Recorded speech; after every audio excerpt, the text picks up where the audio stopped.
Hey everybody, welcome back to another episode of GPK City. Today I'm really excited to be talking to you about one of my favorite characters in the series. That's right, from original series 1 we have Mr. Atom Bomb. He was number 8A in the original series 1. And also there was the 8B card for Blasted Billy.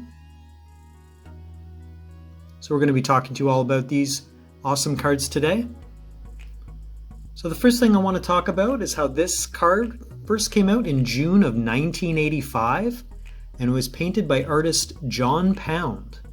Yeah, that's right, they actually used to paint the front of these cards before they put them in card format. And Mr. John Pound actually created all of the card fronts for the entire original Series 1. Pretty cool. And so as you can see from this card, we have Atom Bomb here. He's sitting down. He's a small bald boy dressed in blue with white shoes. And he's sitting and pressing a detonator box, causing a mushroom cloud to burst out of his head. Now obviously this is sort of a play on humanity's fear of nuclear war. And you can see the name Atom Bomb is kind of like atomic bomb. And if you caught my previous video, I was mentioning how the Garbage Pail Kids are actually a parody of the Cabbage Kids dolls. So if you take a look at his face, you can probably see some similarities here. I brought along one of my Cabbage Kids friends here. So you can see the definite parody here, right, in the face. So that's sort of where that came from. Now what's interesting about Atom Bomb and Blasted Billy is these guys are some of the most iconic Garbage Pail Kids characters ever created. They were used throughout the series. They were imitated. Other cards were based on them.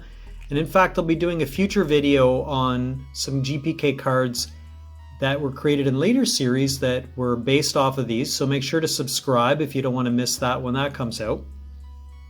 But just to give you an example why people really associate Atom Bomb as the face of GPK is one of the reasons is during the first 5 series of the original series, he was on the fronts of all the wrappers. So here's an example here. You can see him on the front of the 4th series. You can see him here on the front of the 5th series. So he really became kind of the face of GPK, right? So series 1, 2, 3, 4, 5, he was on the front of the packs. And the other thing about Atom Bomb and Blasted Billy that's kind of interesting is although they were super popular, they were never featured in the movie or the unaired Garbage Pail Kids cartoon from 1987. So, I mean, one of the theories behind that is that the budget was pretty strict and pretty tight on the GPK movie. So some theorize, well, maybe they couldn't do the effect of the mushroom cloud coming out of his head properly, so they dropped him. And for the cartoon that never aired, well, as you may know, one of the reasons it never aired was because of parental outrage. And so some thought that the image of a boy with a mushroom cloud coming out of his head might have been a little too violent for the cartoon. I don't know, what do you guys think? You can comment down below and let me know.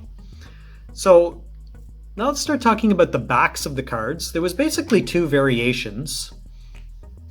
These cards could either have the Series 1 checklist on the back or the Cheater's License. So here we see Atom Bomb with the Cheater's License.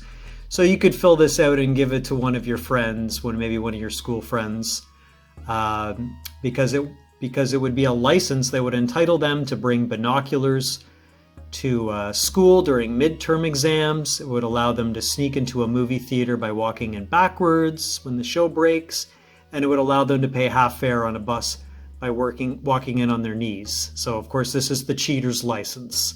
And it's signed I See All Answers, who is the president of WSFTS, or Wise Study for Test Society. So that's pretty cool. And then I also have an example on the back of Blasted Billy. You can see the Series 1 checklist. So kind of always found it funny that these cards were designed in a way that encouraged kids to kind of destroy them, mark up the back with pencils, peel the sticker off the front, and so forth. But fortunately, some still exist today in good condition. So that'll do it for today for my tribute to Atom Bomb and Blasted Billy here on GPK City.